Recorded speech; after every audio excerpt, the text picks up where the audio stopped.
अस्सलाम वालेकुम विद्यार्थी मित्रांनो, तुमचं माझी Marathi for Urdu medium school या यूट्यूब चॅनलवर पुन्हा मनपूर्वक स्वागत आहे। विद्यार्थी मित्रांनो, आज आपण या व्हिडिओमध्ये इयत्ता 8व्या वर्गाचे विषय मराठी संयुक्त या पाठ्यपुस्तकातील पाठ 11 प्राणी आणि आपण या पाठाचे आज आपण या व्हिडिओमध्ये स्पष्टीकरण बघणार आहोत। चला विद्यार्थ्यांनो, आता आपण सुरुवात करू पाठ 11 प्राणी आणि आपण या पाठाच्या स्पष्टीकरणाच्या भाग 2 वीडियो की। मतलब अब हम इस वीडियो में भाग 2 का मतलब इस पाठ 11 प्राणी आणि आपण इस पाठ के उर्वरित स्पष्टीकरण हम देखेंगे जो पेज नंबर 40 पे है। तो चलिए बच्चों, हम शुरुआत करते हैं पाठ के स्पष्टीकरण की। रोहन बोलतो, मग यावर काही उपाय नहीं का? अब रोहन कहता है, क्या इसके ऊपर कोई उपाय नहीं है? जिस तरह से हमारी फूड चेन, हमारी अन्न साखड़ी ये अगर टूट रही है, बर्बाद हो रही है, तो इसके ऊपर कोई सोल्यूशन नहीं है क्या? बाबा म्हणतात, अरे म्हणून तर जैवविविधतेच्या संरक्षणाचा करार वसुंधरा परिषदेमध्ये करण्यात आला। ब्राझीलमध्ये 1992 साली या परिषदेत अनेक देशातील प्रतिनिधींनी जैवविविधता संरक्षण करारावर सह्या केल्या। दुर्मिळ जातींच्या सजीवांच्या संरक्षणाचे उपाय केले। अब शब्दार्थ देख लेते हैं। जैव विविधता मतलब बायोडाइवर्सिटी, मतलब कि जो जीव जंतुओं में विविधता पाई जाती है उसे कहा जाता है जैव विविधता, अंग्रेजी में बायोडाइवर्सिटी। संरक्षण मतलब हिफाजत। तो अब रोहन पूछता है पिताजी से कि अब ये जो जैव विविधता के लिए घटक जो समाप्त हो रहे हैं, इसके लिए कोई उपाय नहीं है क्या? तो पिताजी कहते हैं, इसलिए तो म्हणूनच तर जैव विविधतेच्या संरक्षणाचा करार वसुंधरा परिषदेमध्ये करण्यात आला। कि जैव विविधता संरक्षण करने का करार वसुंधरा परिषद में किया गया।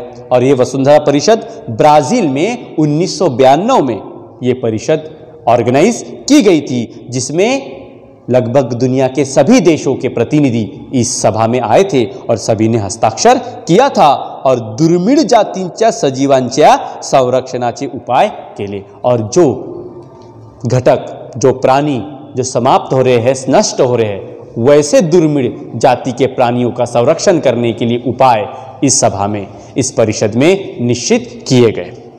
आगे रोहन, दुर्मिळ जातींचे सजीव म्हणजे काय? अब रोहन पूछता है कि दुर्मिळ जातींचे सजीव म्हणजे काय? कि दुर्मिळ जाति के सजीव मतलब क्या पिताजी? तो बाबा कहते हैं, दुर्मिळ जातींचे सजीव म्हणजे ज्या वनस्पती किंवा प्राण्यांच्या प्रजातींचा ह्रास होत आहे, त्यांची संख्या कमी होत आहे, त्यांना दुर्मिळ सजीव असे म्हणतात। समझलं? शब्दार्थ देख लीजिए। दुर्मिळ मतलब बहुत ही रेयर, बहुत ही कम। प्राणी मतलब जानवर, प्रजाति मतलब प्राणियों की अलग अलग प्रजातियां, ह्रास मतलब नष्ट होना। तो रोहन के बाबा उसको दुर्मिळ सजीव मतलब क्या होते हैं उसका स्पष्टीकरण, उसकी व्याख्या बता रहे हैं। तो कहते हैं कि दुर्मिळ सजीव मतलब क्या? कि ऐसे वनस्पति मतलब झाड़, दरख्त, पौधे या जानवर जिनकी प्रजातियां खत्म हो रही है, नष्ट हो रही है, ऐसी वनस्पति और प्राणियों की संख्या दिन ब दिन घटती जा रही है। इन वनस्पति और प्राणियों को दुर्मिळ सजीव कहा जाता है।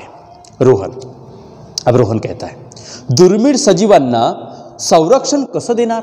क्या दुर्मिळ सजीव जो है इन्हें संरक्षण, इन्हें रक्षा, इन्हें प्रोटेक्शन कैसा दिया जाए? तो बाबा कहते हैं, त्यासाठी तर काही कायदे करण्यात आले आहेत। राष्ट्रीय उद्याने, अभयारण्ये यांची निर्मिती करण्यात आली। संकटग्रस्त किंवा दुर्मिळ होत चाललेल्या प्रजातींच्या संवर्धनासाठी खास प्रकल्प तयार केले। बियाणे पेढ्या व गुणसूत्र पेढ्या अशा शास्त्रीय आधुनिक प्रयोगांद्वारे जैवविविधतेची जपणूक करण्यात येते। अब पिताजी जैव विविधता की रक्षण कैसा करना इसके उपाय बता रहे हैं। तो तो कहते हैं वो त्यासाठी तर काही कायदे करण्यात आले आहे की उसके लिए जैव विविधता के रक्षण के लिए कुछ कायदे मतलब कुछ एक्ट्स बनाए गए हैं, जैसे राष्ट्रीय उद्याने, अभयारण्य, इनकी निर्मिती की गई है। बड़े बड़े राष्ट्रीय उद्यान बनाए गए हैं, अभयारण्य बनाए गए हैं, इनकी निर्मिती की गई है। उस तरह से संकटग्रस्त किंवा दुर्मिळ होत चाललेल्या प्राणी प्रजातींच्या संवर्धनासाठी खास प्रकल्प तैयार केले आहे। और जिस तरह से नए नए और जो जिन सजीव की संख्या दिन ब दिन समाप्त हो रही है, नष्ट हो रही है, उनके लिए अलग अलग तरह के प्रकल्प बनाए जा रहे हैं। बियाणे पेढ्या व गुणसूत्र पेढ्या अशा शास्त्रीय आधुनिक प्रयोगांद्वारे जैवविविधतेची जपणूक करण्यात येत आहे। और बियाणे पेढ्या और गुणसूत्र पेढ्या इनकी हिफाजत करके इन दुर्मिळ सजीवों की रक्षा करने का प्रयत्न किया जा रहा है। रोहन, हे छान झालं, मग अभयारण्य म्हणजे नक्की काय? हाँ, अब रोहन पूछता है, ठीक है ये सब ठीक है, लेकिन अभयारण्य मतलब क्या होता है पिताजी? अब बाबा बोल रहे हैं, हे बघ, जैवविविधता टिकविण्यासाठी काही भाग हा राखीव जैव विभाग म्हणून घोषित करण्यात आला आहे, तर काही अभयारण्य म्हणून। तो अब बाबा समझा रहे हैं कि देख रोहन कि इन सजीवों की हिफाजत करने के लिए, इन जानवरों की, वनस्पतियों की हिफाजत करने के लिए कुछ जंगल का कुछ हिस्सा राखीव कर दिया जाता है उन प्राणियों के लिए, उन वनस्पतियों के लिए, और कई अभयारण्य बनाए जाते हैं, मतलब उनकी हिफाजत करने के लिए, उनकी रक्षा करने के लिए उतने हिस्से को रखा जाता है, उसे कहते हैं अभयारण्य। रोहन बोलतो, आणि राष्ट्रीय उद्याने काय करतात? अब रोहन पूछता है कि राष्ट्रीय उद्याने ये क्या करते हैं? तो पिताजी कहते हैं की राष्ट्रीय उद्यानात सुद्धा दुर्मिळ जातींच्या सजीवांचे संरक्षण करण्यासाठी उपाय केले जातात। तो राष्ट्रीय उद्यान जो होते हैं उनमें भी जो दुर्मिळ सजीव है उनकी हिफाजत करने के लिए, उनकी रक्षा करने के लिए उन्हें हिफाजत से रखा जाता है। याशिवाय वनस्पती शास्त्रीय बागा व प्राणी संग्रहालय यात सुद्धा अभयारण्यासारखे सजीवांना संरक्षण दिले जाते।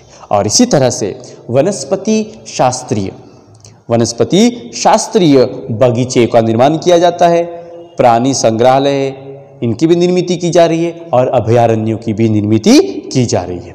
रोहन कहता है, हो बाबा, आपण या सर्वांनी जर नियमांचे आणि कायद्याचे पालन केले तर प्राणी, पक्षी, झाडं याचे संरक्षण होईल।